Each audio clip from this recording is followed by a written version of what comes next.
ओम नमो भगवते वासुदेवाय। ओम नमो भगवते वासुदेवाय। ओम नमो भगवते वासुदेवाय। नारायणं नमस्कृत्य नरं चैव नरोत्तमं देवीं सरस्वतीं व्यासं ततो जयमुदीरयेत् नष्टप्रायेषु भद्रेषु नित्यं भागवत सेवया भगवती उत्तमश्लोके भक्तिर्भवति नैष्टिकी। ओम ज्ञानतिमिरान्धस्य ज्ञानाञ्जनशलाकया चक्षुरुन्मिलितं येन तस्मै श्रीगुरुवे नमः। नमो विष्णुपादाय कृष्णप्रेष्ठाय भूतले श्रीमते भक्तिवेदान्तस्वामिनिति नामिने। नमस्ते सारस्वते देवे गौरवाणी प्रचारिणे निर्विशेषशून्यवादी पाश्चात्यदेशतारिणे। जय श्री कृष्ण चैतन्य प्रभु नित्यानंद श्री अद्वैत गदाधर शिवासादि गौरभक्तवृंद। हरे कृष्ण कृष्ण कृष्ण हरे हरे, हरे Ram Ram Ram Hare Hare.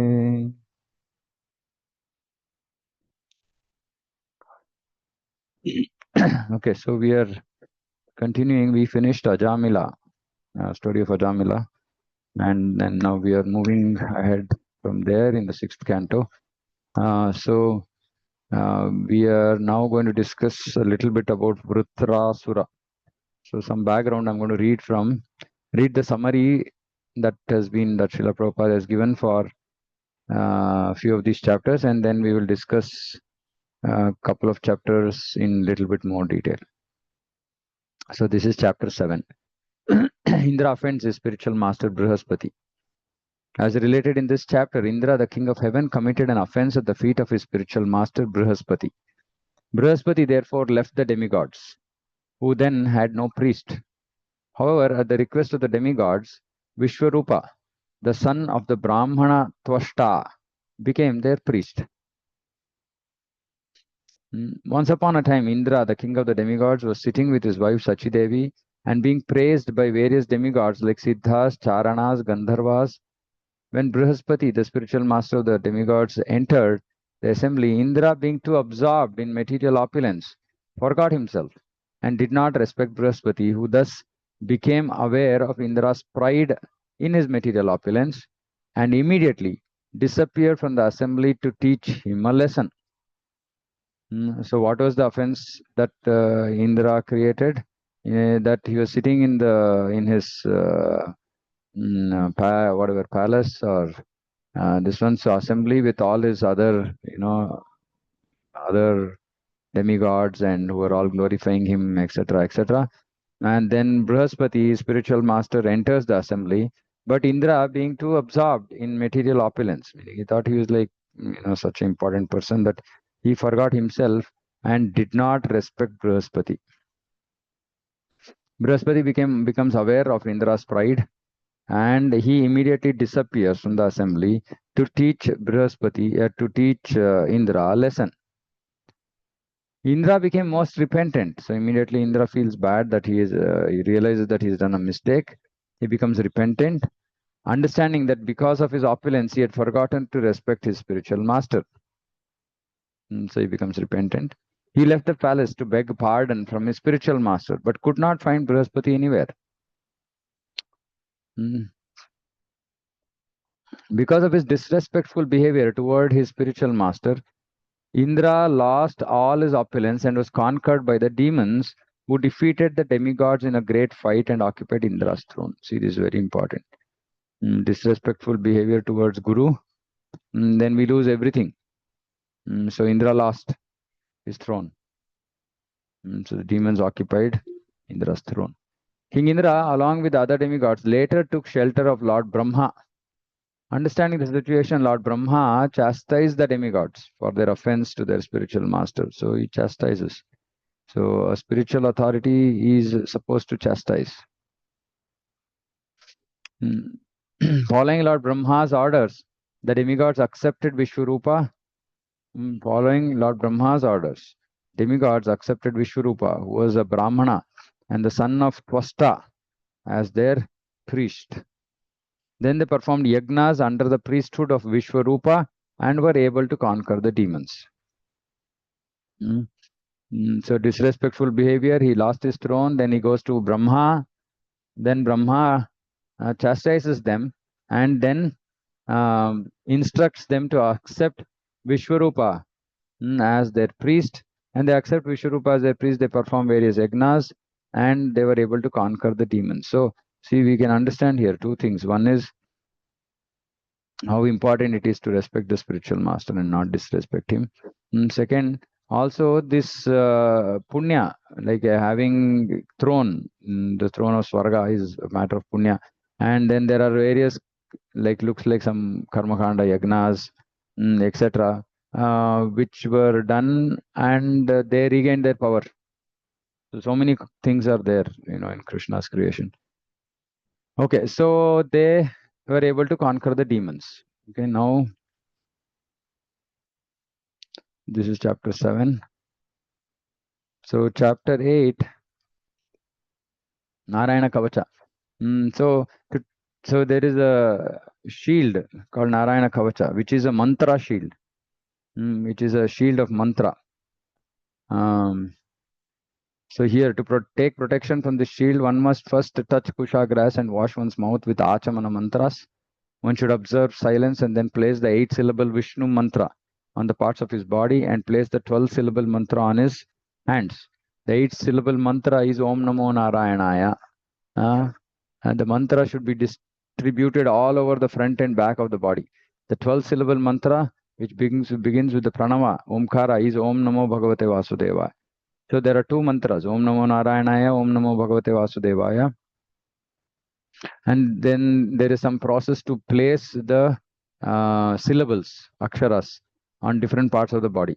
One syllable should be placed on each of the fingers and should be preceded by the pranava Omkara. Thereafter, one must chant Om Vishnave Namaha, which is a 6-syllable mantra. One must progressively place the syllables of the mantra on the heart, head, between the 2 eyebrows, on the shikha, and between the eyes. Shikha. So for men, it is important that they wear shikha. And then one should chant Mah Astraya Phata, and with this mantra, protect himself from all directions. Na Devo Devam Archayet. One who has not risen to the level of a Deva cannot chant this mantra. According to this direction of the Shastra, one must think himself qualitatively non-different from the Supreme. So there are some mantras which are called Narayana Kavacha. Then after finishing this dedication, one must offer a prayer to the 8-armed Lord Vishnu who sits on the shoulders of Garuda Dev. One also has to think of the fish incarnation Vamana, Kurma, Nrsimha, Varaha, Parashurama, Ramachandra, Naranarayana, Dattatreya, Kapila, Sanatkumara, Hayagriva, Narada Deva, Dhanvantri, Rishabhadeva, Yagna, Balarama, Vyasadeva, Buddha Deva, and Keshava. One should also think of Govinda, the master of Vrindavan, and one should think of Narayana, the master of the spiritual sky. One should think of Madhusudana, Tridhama, Madhava, Rishikesha, Padmanabha, Janardhana, Damodara, and Vishweshwara, as well as the Supreme Personality of Godhead, Krishna himself. After offering prayers to the Lord's personal expansions known as the Swamsha and Shakti-Avesha avatars, one should pray to the weapons of Lord Narayana, such as the Sudarshana, Gada, Shanka, Khadga, and bow.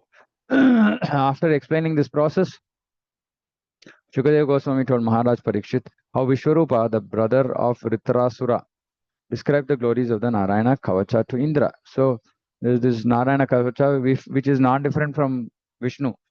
So one who wears this is protected from everything. But then, of course, here there is one condition. Now, one who has not come to the level of a Deva cannot chant this mantra. So Asuras cannot chant. So then Vishwarupa gives Indra this Narayana Kavacha, and he wears this Narayana Kavacha, and he defeats all the demons.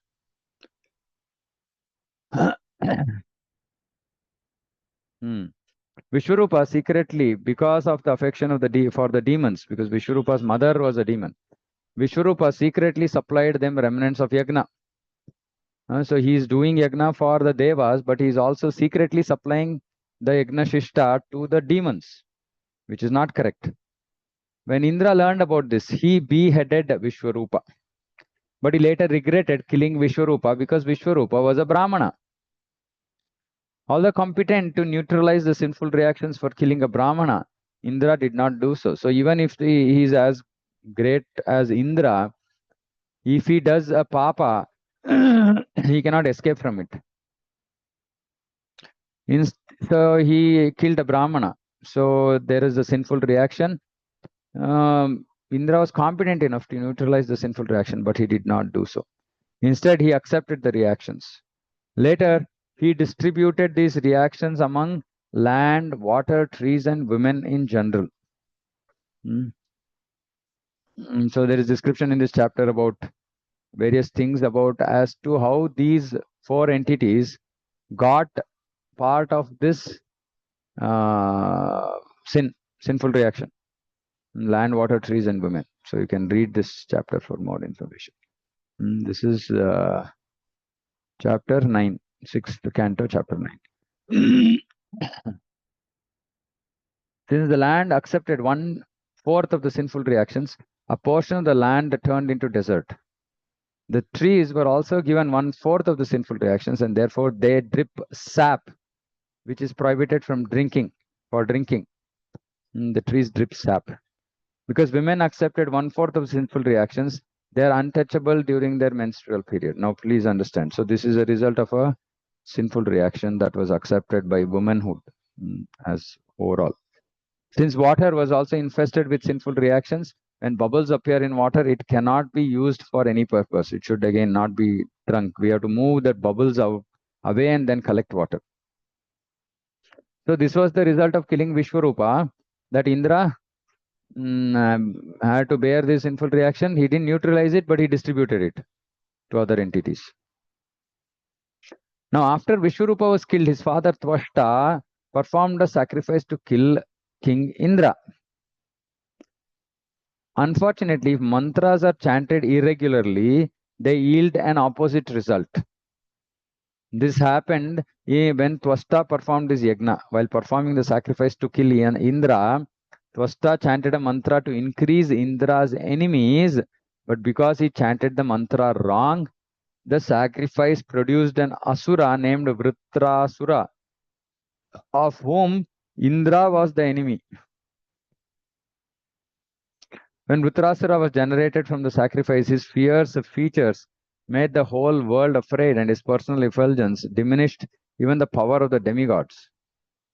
Finding no other means of protection, the demigods began to worship the Supreme Personality of Godhead, the enjoyer of all the results of sacrifice, who is supreme throughout the entire universe.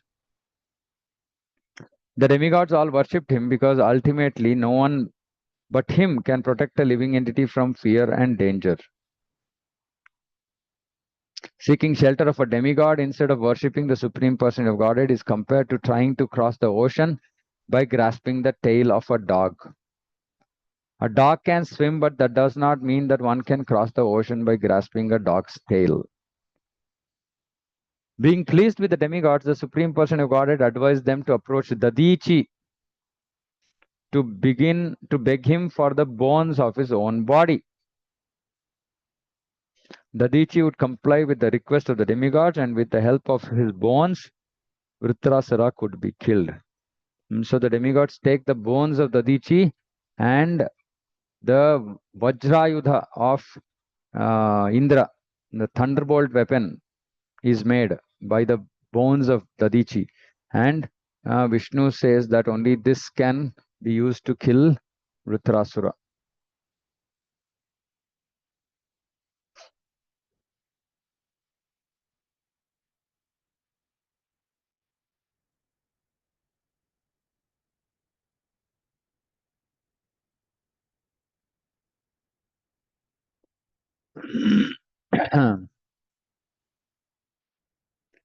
So here,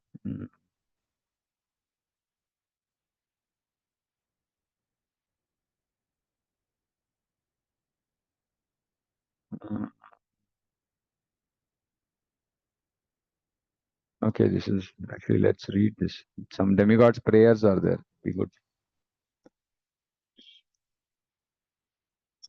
Shishukata Goswami continued. Vishwarupa was engaged as the priest of the demigods, had 3 heads. He used one drink to drink the beverage Somarasa, another to drink wine, and the third to eat food. So he was a Brahmana, but he had 3 heads, and he could drink Somarasa in one, wine in the other, and third to eat food. Of course, this wine is not like the Tamoguna wine of Bhuloka.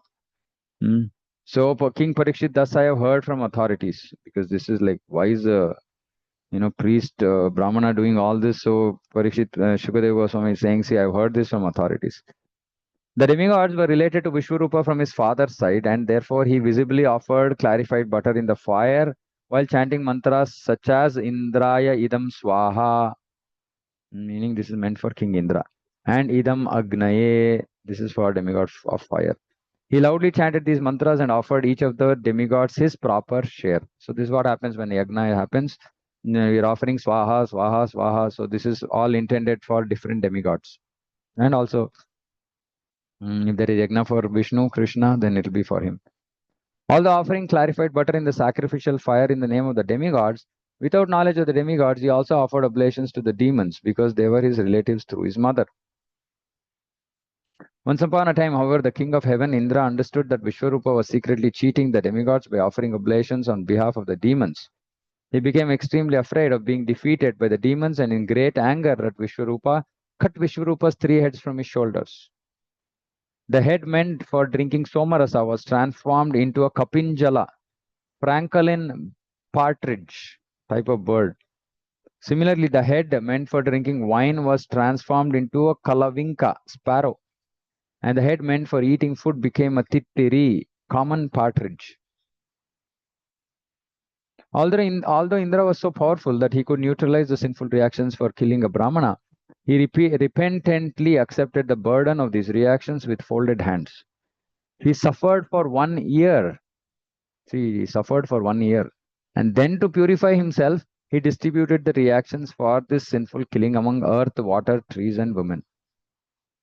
In return for King Indra's benediction, that ditches in the earth would be filled automatically. So Indra didn't just thrust his reactions on these jivas. So he gave him some benediction. He gave them some benediction. What is the benediction? That ditches in the earth would be filled automatically. Land accepted 1/4 of the sinful reactions for killing a Brahmana. Because of those sinful reactions, we find many deserts on the surface of the earth. So ditches will be filled automatically. So there are ditches which got filled with deserts. So for this, the land accepted 1/4 of the sinful reactions. So because of the sinful reactions, there are deserts. In return for Indra's benediction that their branches and twigs would grow back when trimmed. Okay, so this is not correct what I described. So here, that ditches in the earth would be filled automatically. That was the benediction. Land accepted 1/4 of the sinful reactions. Because of the sinful reactions, there are deserts. I don't know if this filling with deserts itself was the benediction, or it also seems like the sinful reaction. And now, how does the ditches in the earth become automatically filled? I'm not sure. So what is Prabhupada saying here?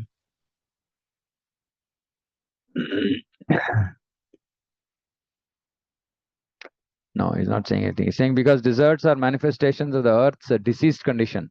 No auspicious ritualistic ceremony can be performed in a desert.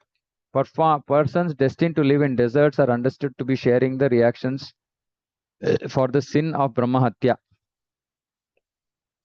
Okay.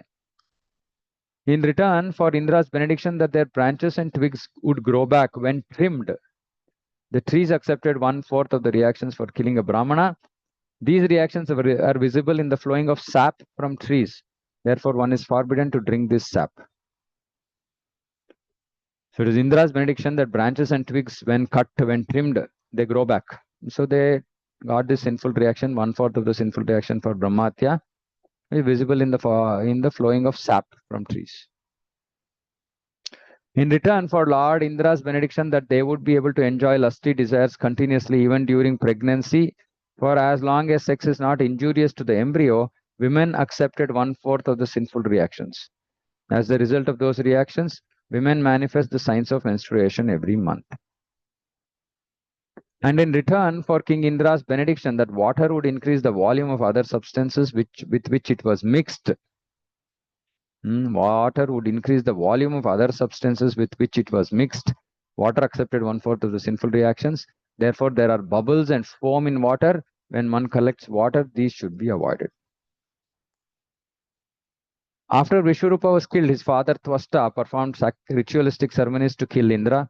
He offered oblations in the sacrificial fire, saying, "O enemy of Indra, flourish to kill your enemy without delay." So this was the prayer.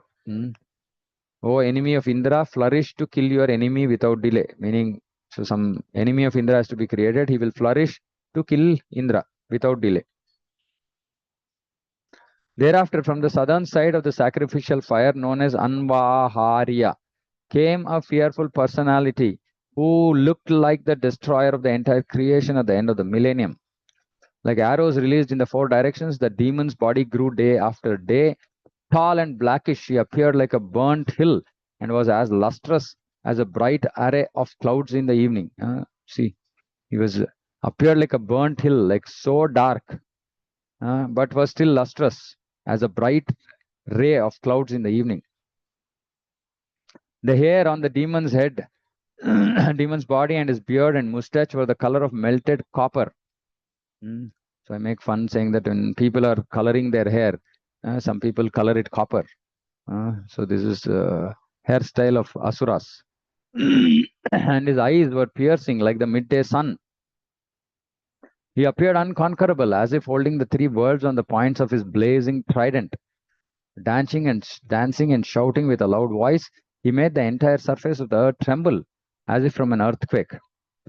As he yawned again and again, he seemed to be trying to swallow the whole sky with his mouth, which was as deep as a cave. We can't imagine this form. He seemed to be licking up all the stars in the sky with his tongue and eating the entire universe with his long, sharp teeth. Seeing this gigantic demon, everyone in great fear ran here and there in all directions. That very fearful demon was actually the son of Twasta, covered all the planetary systems by dint of austerity. Therefore, he was named Vrtra, or one who covers everything. The demigods, headed by Indra, charged the demon with their soldiers, striking him with their own transcendental bows and arrows and other weapons. But Vrtrasura swallowed all their weapons. Struck with wonder and disappointment upon seeing the strength of the demon, the demigods lost their own strength. Therefore, they all met together to try to please the super soul, supreme personality of Godhead Narayana by worshipping him. So some prayers. The demigod said, the three worlds are created by the five elements, which are controlled by various demigods, beginning from Lord Brahma. Being very much afraid that the time factor will end our existence, we offer presentations unto time by performing our work as time dictates. See? Being very much afraid that the time factor will end our existence, we offer presentations unto time. What are the presentations? Presentation itself is performing our work as time dictates. So which is why the demigod, like I keep saying, like sunrise happens at a specific time. Time is dictating. And being afraid of the time factor, all the demigods do their work on time. The time factor himself, however, is afraid of the Supreme Personality of Godhead. Therefore, let us now worship that Supreme Lord, who alone can give us full protection. The demigods know this. Demigods know that there is a Supreme Lord. We are all subordinate to him. They know all this, but demigod worshippers, unfortunately, they don't know. They don't know what is the position, but demigods know. Free from all material conceptions of existence and never wonderstruck by anything. Never wonderstruck by anything. Jivas are all wonderstruck. And they're captured by this material conception of life. And they're wonderstruck by the creation of the Lord. But the Lord is free from all that. He's always jubilant and fully satisfied by his own spiritual perfection. He is Atmarama. He has no material designations, and therefore he is steady and unattached. See, he's steady and unattached. He's steady and unattached towards this material world. He's not affected by it. That Supreme Person of Godhead is the only shelter of everyone.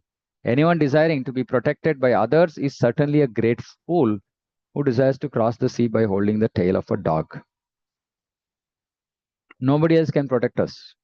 No doctor can protect us. No parents can protect us. Nobody can protect us. It's only the Supreme Lord who can protect us.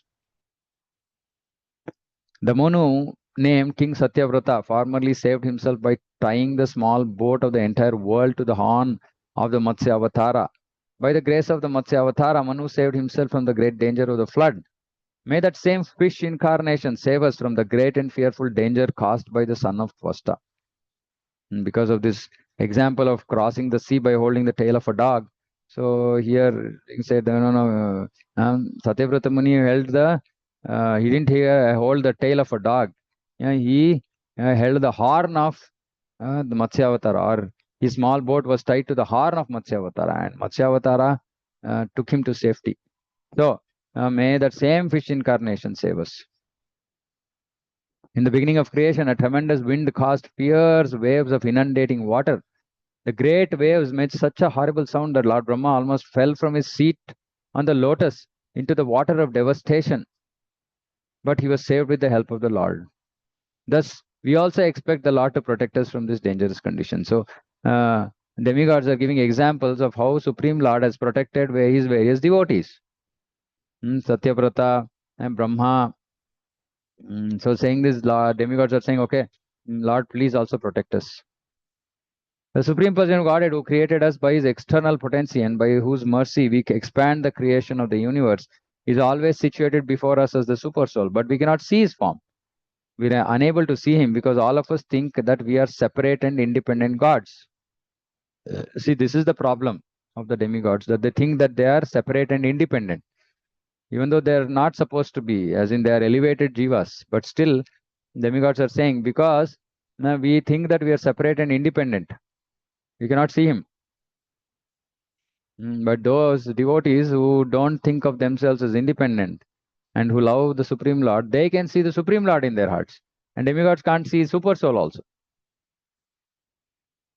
By his inconceivable internal potency, the Supreme Person of Godhead expands into various transcendental bodies as Vamanadeva, the incarnation of strength among demigods, Parashurama, incarnation among saints, Narasimhadeva and Varaha, incarnation among animals, Matsya and Kurma, incarnations among aquatics.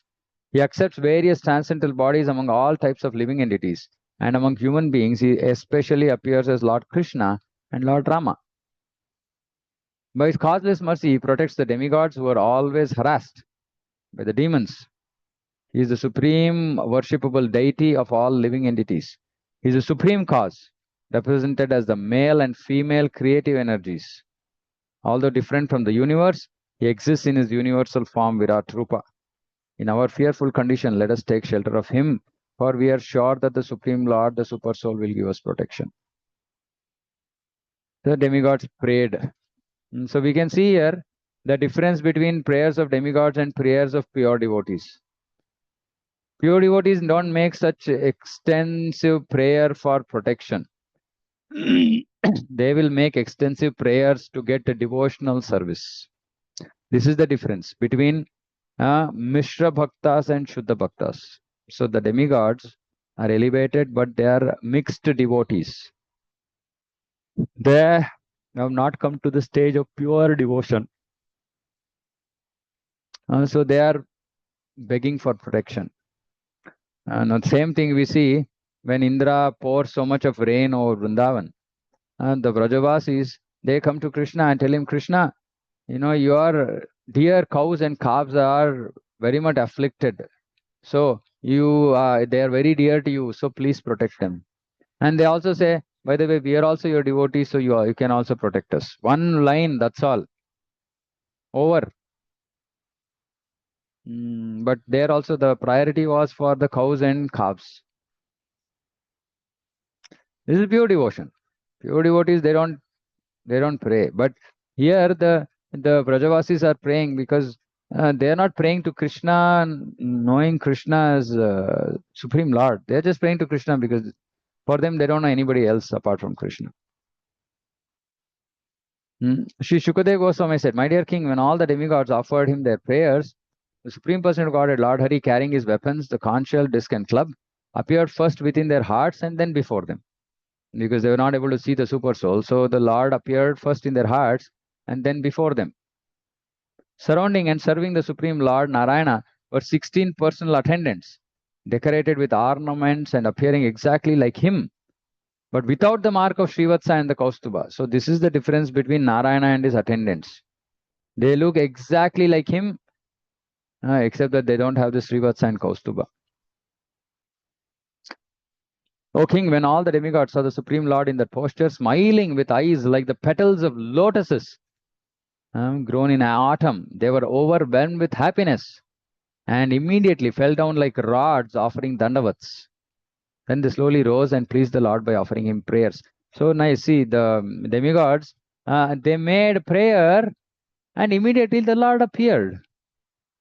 So it's the same thing with pure devotees. Pure devotees, simply by chanting Krishna's name, they're able to associate with Krishna all the time. So demigods are also fortunate, so we should not like think the demigods are some, paltry jivas. No, they are great. They are working for the Supreme Lord and they've been given such exalted posts. But of course, they're not like pure devotees. But still, because of their prayer, the Supreme Lord immediately appeared. And because the demigods are devotees, so as soon as they saw the Supreme Lord smiling, they were overwhelmed with happiness. This is the sign of a devotee. Whatever is calling the Lord for, he is happy by seeing the Lord. And immediately fell down like rods. And dandavat means fall like a rod. Then they slowly rose and pleased the Lord by offering him prayers. Demigod said, "Oh, Supreme Lord, you are competent to give the results of sacrifice, and you are also the time factor that destroys all such results in due course. You give the results of sacrifice, and then you become the time factor, and you destroy all those results in due course of time. You are the one who releases the chakra to kill the demons. O Lord, who possesses many varieties of names, we offer our respectful obeisances unto you. O Supreme Controller, you control the three destinations, which is promotion to the heavenly planets, birth as a human being, and condemnation in hell. Yet your supreme abode is Vaikuntha Dhama. Since we appeared after you created this cosmic manifestation, your activities are impossible for us to understand. We therefore have nothing to offer you but our humble obeisances. O Supreme Personality of Godhead, O Narayana, O Vasudeva, original person, O most exalted person, supreme experience, welfare personified. What is supreme experience? Nice word. Oh, this is a prose. See, normally Bhagavatam is poetry, but this is prose. Vasudevadi Purusha, Mahapurusha. You are Mahapurusha. Mahapurusha, most exalted personality. Mahanubhava, supremely opulent. Mahanubhava. Oh, Mahanubhava means supremely opulent. Okay. Parama Mangala is the most auspicious. Parama Kalyana, supreme benediction. Parama Karunika, supremely merciful. Kevala, changeless. Jagat Adhara, support of the cosmic manifestation. Loka Ekanatha, the only proprietor of all planetary systems. Sarveshwara, supreme controller. Lakshmi Natha, husband of goddess of fortune. Paramahamsa Paribrajakaihi, Paramena Atma Yoga Samadhina. Okay, by the so what is this? You are worshipped by, I think, where is this? Yeah. Your lordship is realized by the topmost sannyasis who wander about the world preaching Krishna consciousness, fully absorbed in samadhi through bhakti yoga. Because their minds are concentrated upon you, they can receive the conception of your personality in their fully purified hearts. So demigods are glorifying the pure devotees. See, they're glorifying those pure devotees who can see the Lord in their hearts. When the darkness in their hearts is completely eradicated and you are revealed to them, the transcendental bliss they enjoy is the transcendental form of your lordship. The bliss is the transcendental form. No one but such persons can realize you. Therefore, we simply offer you our respectful obeisances. See, very, very nice. Previous verse, they just said, we can't understand you, so we simply offer obeisances. Now they're glorifying Lord's devotees and saying they can understand you, we can't understand you, so we are simply offering obeisances. Oh Lord, you need no support, and although you have no material body, you do not need cooperation from us. Since you are the cause of the cosmic manifestation and you supply its material ingredients without being transformed, you create, maintain, and annihilate this cosmic manifestation by yourself. Everything is Krishna, everything is coming from Krishna, everything is done by Krishna's energy, nothing extraneous, nothing outside Krishna is required. He is everything. Nevertheless, although you appear engaged in material activity, you are transcendental to all material activities. Consequently, these transcendental activities of yours are extremely difficult to understand. That is why Krishna is saying, Janma karma cha me divyam evam yo veti tattvataha. So these are our inquiries. The ordinary conditioned soul is subjected to material laws and it thus receives the fruits of his actions. Does your lordship, like an ordinary human being, exist within this material world in a body produced by material modes? Do you enjoy or suffer the good or bad results of actions under the influence of time, past work, and so forth? Or, on the contrary, are you present here only as a neutral witness who is self sufficient, free from material desires, and always full of spiritual potency? We certainly cannot understand your actual position. So it looks like they're confused. First, they said you are everything, glorified. Then they're saying, are you everything? Are you not affected by modes? What is Prabhupada saying here?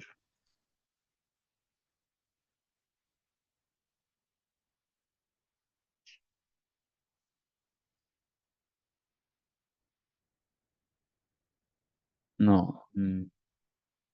Prabhupada is not saying why they're making prayer like this after glorifying him. Okay. O Supreme Person of Godhead, all contradictions can be reconciled in you.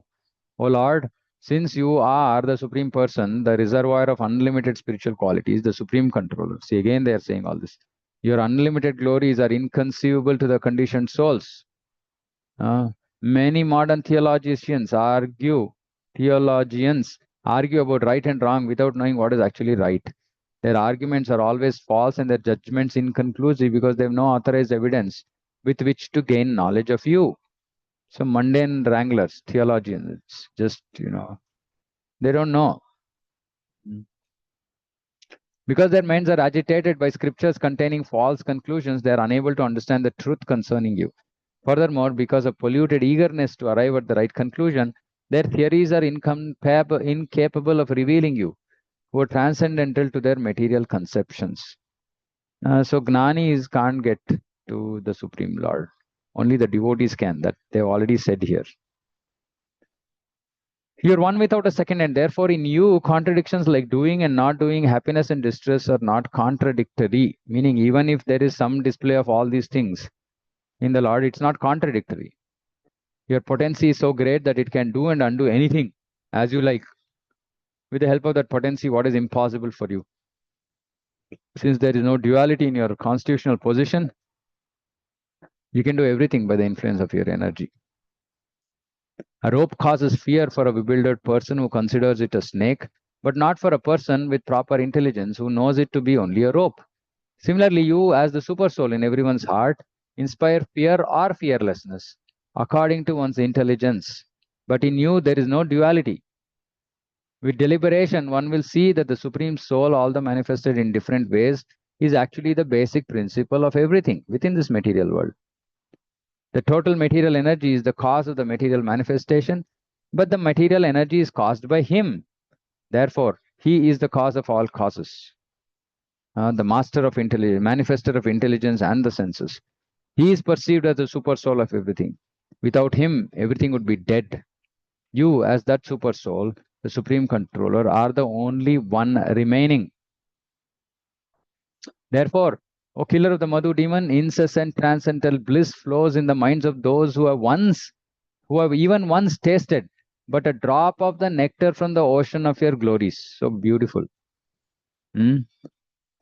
Incessant transcendental bliss flows in the minds of those who have even once tasted but a drop of the nectar from the ocean of your glories. So Krishna's glories are like an ocean of nectar. And if somebody has even tasted one drop, incessant transcendental bliss flows in their minds. Whenever they remember that, there is bliss. Such exalted devotees forget the tiny reflection of the so-called material happiness produced from material senses of sight and sound. See, so-called material happiness, that reflection, tiny reflection of that real happiness, it appears as some so-called material happiness, which is produced from the material senses of sight and sound. But they forget this because it's very tiny and it's a reflection of the real happiness. Free from all desires, such devotees are the real friends of all living entities. Offering their minds unto you and enjoying transcendental bliss, they're expert in achieving the real goal of life.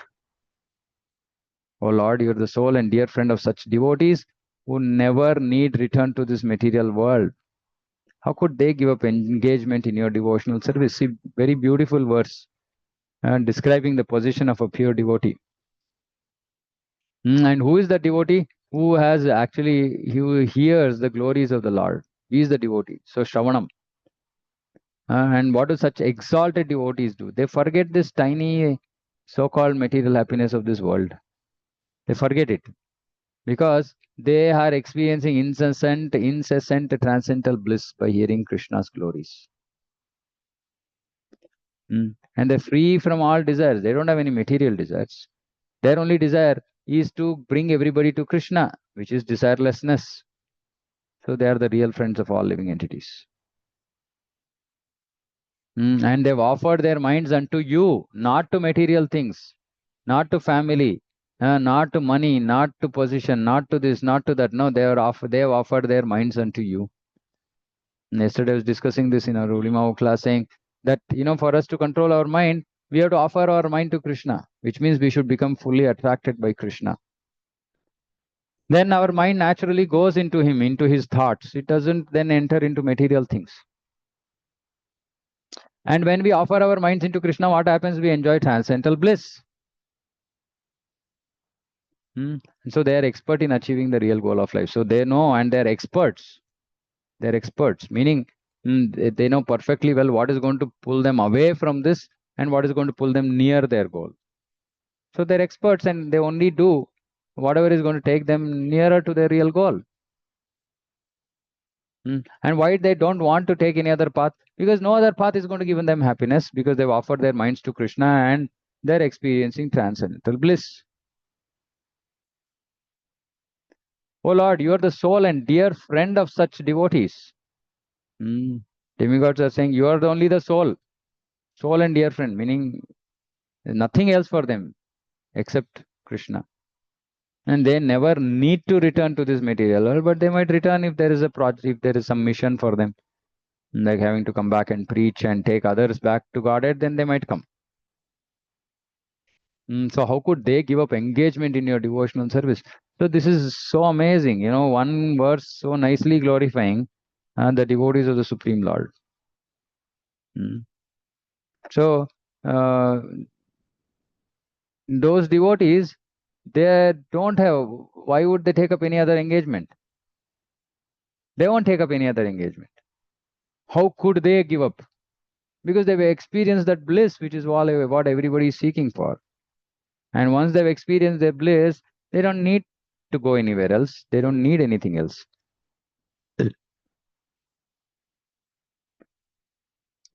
Okay, still a lot of verses are okay, we can. Yeah, okay. A few questions, at least the prayers will complete. O Lord, O personified three worlds, Father of the three worlds, O strength of the three worlds, in the form of Vamana incarnation, O three-eyed form of Narsimhadev, O most beautiful person within the three worlds, a most beautiful person within the three worlds. Everything and everyone, including human beings and even the Daitya demons and the Danavas, is but an expansion of your energy. O supremely powerful one, you have always appeared in your forms as the various incarnations to punish the demons as soon as they become very powerful. You appear as Lord Vamanadeva, Lord Rama, and Lord Krishna. You appear sometimes as an animal like Lord Boar, sometimes a mixed incarnation like Lord Narsimhadev and Lord Hayagriva, and sometimes an aquatic like Lord Fish and Lord Tortoise.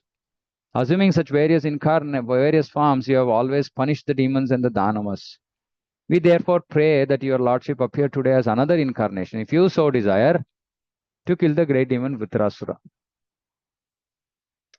O Supreme Protector, O Grandfather, O Supreme Pure, O Lord, we are all surrendered souls at your lotus feet. Indeed, our minds are bound to your lotus feet in meditation by chains of love. So this also they're saying. They're saying we are bound. So looks like different demigods are speaking, right? Our minds are bound to your lotus feet in meditation by chains of love. Now please manifest your incarnation, accepting us as your own eternal servants and devotees.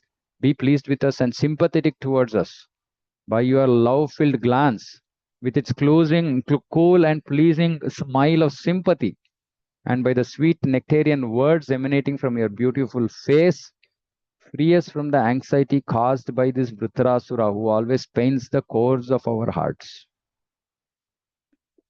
O Lord, as the small sparks of a fire cannot possibly perform the actions of the whole fire, we sparks of your Lordship cannot inform you of the necessities of our lives. You are the complete whole. Therefore, of what do we need to inform you? You know everything because you are the original cause of the cosmic manifestation, the maintainer and annihilator of the entire universal creation. You always engage in your pastimes with your spiritual and material energies, for you are the controller of all these varied energies. You exist within all living entities, within the cosmic manifestation, and also beyond them. You exist internally as Parabrahman and externally as the ingredients of the material creation. Therefore, although manifested in various stages at different times and places and in various bodies, you, the personality of Godhead, are the original cause of all causes. Indeed, you are the original element. You are the witness of all activities. But because you are as great as the sky, you are never touched by any of them. You are the witness of everything as Parabrahman and Paramatma. O Supreme Personality of Godhead, nothing is unknown to you. Dear Lord, you are omniscient and therefore you know very well why we have taken shelter at your lotus feet, which provides shade that gives relief from material disturbances. Since you are the supreme spiritual master and you know everything, we have sought shelter of your lotus feet for instruction. Please give us relief by counteracting our present distress. Your lotus feet are the only shelter for a fully surrendered devotee and are the only means for subduing all the tribulations of this material world. Therefore, O Lord, O Supreme Controller, O Lord Krishna, please annihilate this dangerous demon Vrtrasura, Tvasta's son, who has already swallowed all our weapons, our paraphernalia for fighting, and our strength and influence. O Lord, O Supreme Pure, you live within the core of everyone's heart and observe all the desires and activities of the conditioned souls. As Lord Krishna, your reputation is bright and illuminating. You have no beginning, you are the beginning of everything.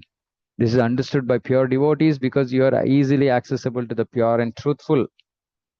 When the conditioned souls are liberated and sheltered at your lotus feet after roving throughout the material world for millions of years, they attain the highest success of life. When conditioned souls come and take shelter of the Supreme Lord, they attain the highest success of life. Therefore, we offer our respectful obeisances at your lotus feet. Now, one thing that comes into our mind, saying that if in case the Lord appears in front of us, can we offer prayers like this? So obviously, the demigods are exalted because they know how to glorify the Supreme Lord, right? But unfortunately, because they're attached materially, so many prayers they're offering to glorify the Lord, and also with the intention of save us, save us, save us. So anyway, we can learn saying we also need to learn to glorify the Lord. So actually, it's one of the things that devotees have to learn is to learn to have, we should have our own prayers to glorify the Supreme Lord. And we should not have any other desires but for the pleasure of the Lord. And we know from Bhagavad Gita that Krishna anyway takes care, anyway protects his devotees. Name Bhakta Pranashati. So we don't have to worry in all the, like we will see now in Vrtrasura's situation. Though Vrtrasura was a demon, he was a devotee, so he didn't pray for protection. Right? He says, if Lord wants, let him destroy me. Let this life come to an end. So like that. So we should be in that mood. And yeah, we also hear about the mixed devotion, the attachment, the fear, etc., that is there in demigods, and this is just to teach us. That's all. Okay, so we'll stop here and we will continue hear what Supreme Lord said, and so continue from there. So verse 45 we have completed. Okay, so we'll stop here. If there are any questions, yeah, yes, Vinod Prabhu.